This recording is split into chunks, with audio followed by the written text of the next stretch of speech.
हो, जिसमें कोई कपट ना हो, जिसमें कोई बेईमानी ना हो, जिसमें कोई प्रपंच ना हो, और जिसमें किसी के प्रति दोष देखने की दृष्टि ना हो।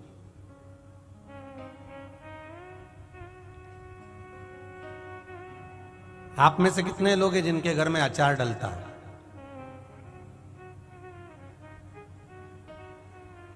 सब एक्सपर्ट हो अचार के? सबके यहाँ अचार डलता है, सबके यहाँ अचार बनता है।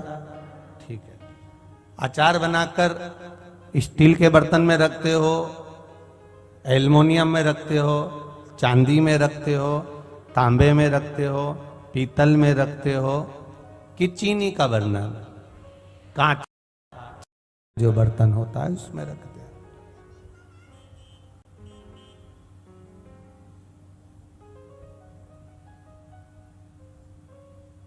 और अगर एल्युमिनियम का बर्तन में या तांबे के बर्तन में या स्टील के बर्तन में या पीतल के बर्तन में रख दो तो अचार अच्छा रहेगा?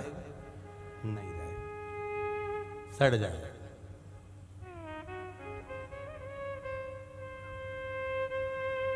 कितने बर्तन तुम्हारे घर में, एक से बढ़कर एक बर्तन तुम्हारे यहां पर हैं, पर अचार रखने के लिए कांच का बर्तन, चीनी का बर्तन ही काम देता है।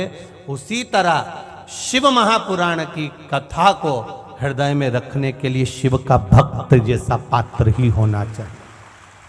शिव भक्त पात्र हो, शंकर का उदार पात्र हो, शिव का गुणगान जिसने जिंदगी में करा हो, जीवन में करा हो, वही भक्त शिव की कथा को धारण कर सकता है।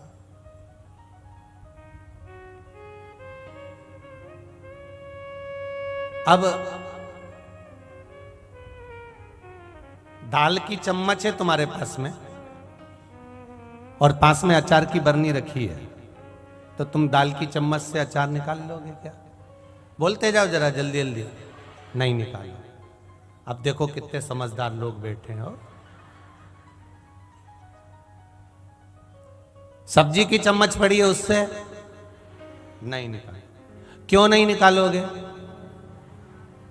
अरे महाराज, अचार सड़ जाएगा, इल्ली पड़ जाएगी, उसमें कीड़े पड़ जाएंगे, इतने दिन तक फिर वो अच्छा नहीं रह सकता।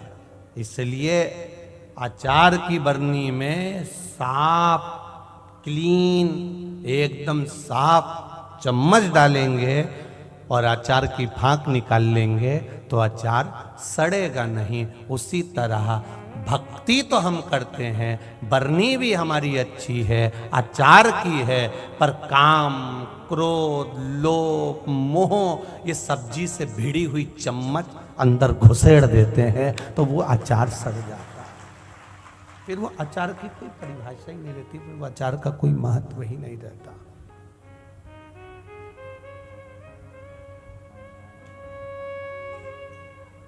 बस जितनी समझदारी आप में अचार डालने में है, अचार निकालने में है, उतनी समझदारी परमात्मा को पाने की है। काम में भिड़ी हुई भक्ति, क्रोध में भिड़ी हुई भक्ति, लोभ में भिड़ी हुई भक्ति, वासना में भिड़ी हुई भक्ति, ऐसी चम्मच जो दाल सब्जी में भिड़ी हो वो अचार नहीं निकालना चाहिए, सड़ जाता है। काम, क्रोध, लोभ, वासना, तृष्णा से भिड़े हुए अगर मन से हम भगवान का भजन कर रहे हैं तो वह भजन भगवान स्वीकार नहीं करता, बिगड़ जाता है, उसका कोई महत्व नहीं होता, वो बेकार हो गया, उसका कोई सार्थत्व रहा ही नहीं।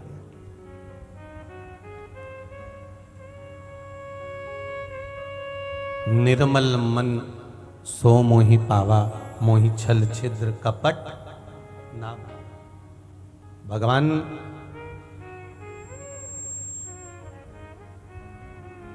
की जो कथा है, भगवान का जो भजन है, भगवान का जो कीर्तन है, भगवान का जो मंत्र जाप है, भगवान का जो स्मरण है, वो साधारण है, अविरल भक्ति दे रहा है, अविरल भक्ति, अविरल भक्ति।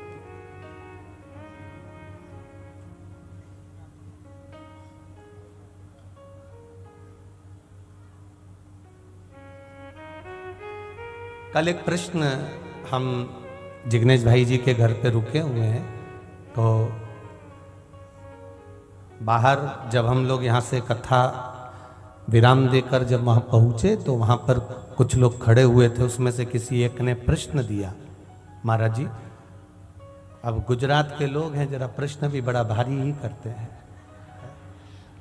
तो प्रश्न जो दिया तो उन्होंने लिख कर दिया कि हनुमान चालीसा के अंतर्गत एक लाइन आती है, राम रसायन तुमरे पासा सदा रहो रघुपति के दासा। राम जी के पास में कौन सा रसायन, वो हनुमान जी के पास में कौन सा रसायन था, वो कौन सी जड़ी बूटी थी हनुमान जी के पास में, वो कौन सा रसायन था जिससे हनुमान जी राम जी के पास रहते थे। शिव महापुराण की कथा कहती है हनुमान जी महाराज दिन भर प्रति घड़ी प्रति पल प्रति क्षण श्री हनुमान जी महाराज भगवान के भजन में डूबे रहते थे, कथा में डूबे रहते थे, कथा सुनते रहते थे। कथा सुनते सुनते सुनते सुनते कानों में भी एक रसायन उत्पन्न हो जाता है, जिस रसायन से आप और हम भगवान की शरणागति में पहुंच जाते हैं।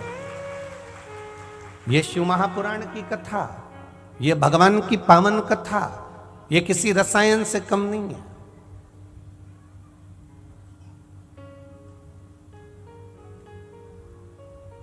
राम रसायन तुमरे पासा।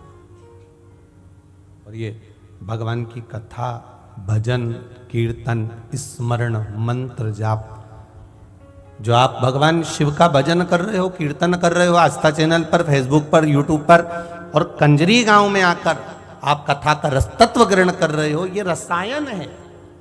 अब ये रसायन, ये औषधि, ये रसतत्व, ये इतना प्रबल है कि इसका फल कैसा होता है, ये तो कथा जब विराम हो जाएगी, आप अपने घर चले जाओगे, हम अपने घर चले जाएंगे, तब आपको ज्ञात होगा कि इस रसायन का एक आनंद सुख कैसा है, इस रसायन का एक आनंद कैसा है, वो रसायन कितना हमारे जीवन को सार्थक कर सकता है, वो रसायन की आनंदता बता सकता। एक पत्र आया है, ज्यादा पत्र तो हमने पढ़े नहीं अभी यार।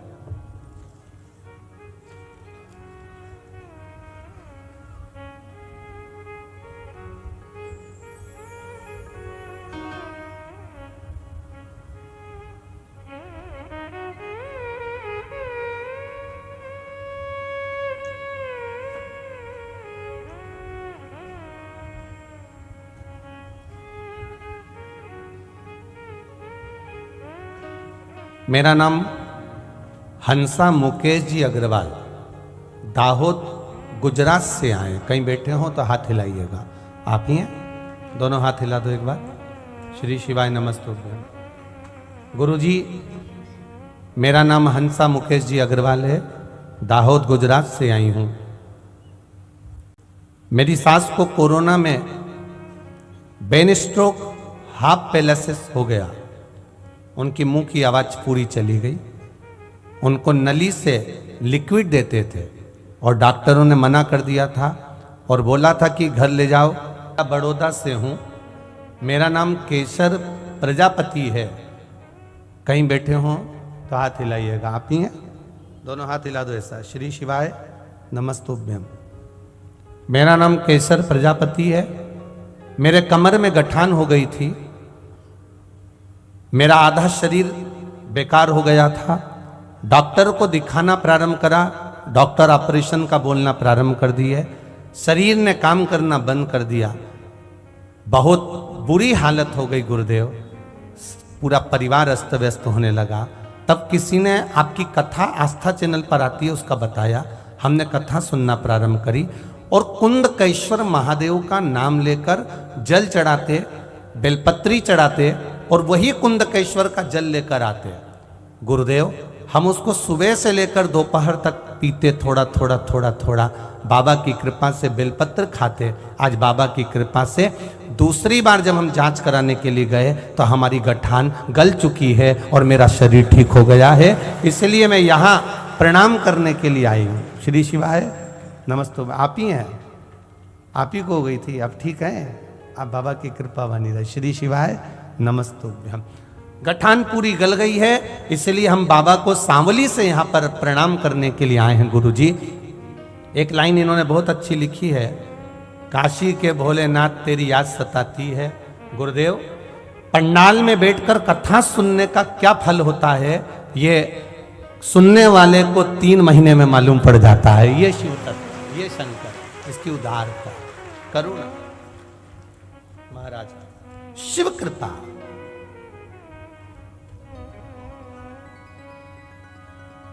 ये डमरू ऐसे ही नहीं रखा, इसमें भी पत्र है। शिव कथा कह रहे,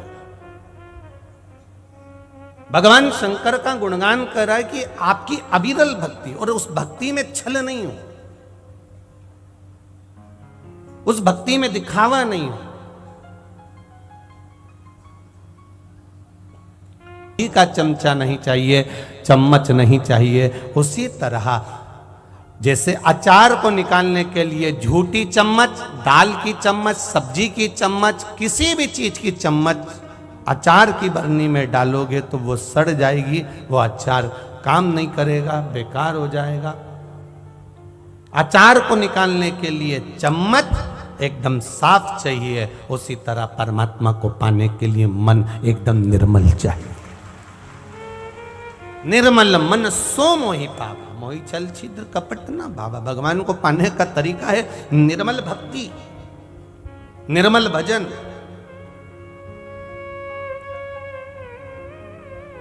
और आपका विश्वास, आपकी दृढ़ता।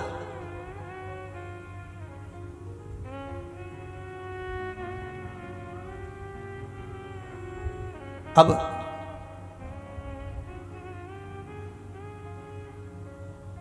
कितना विश्वास होगा, जरा विचार करिए।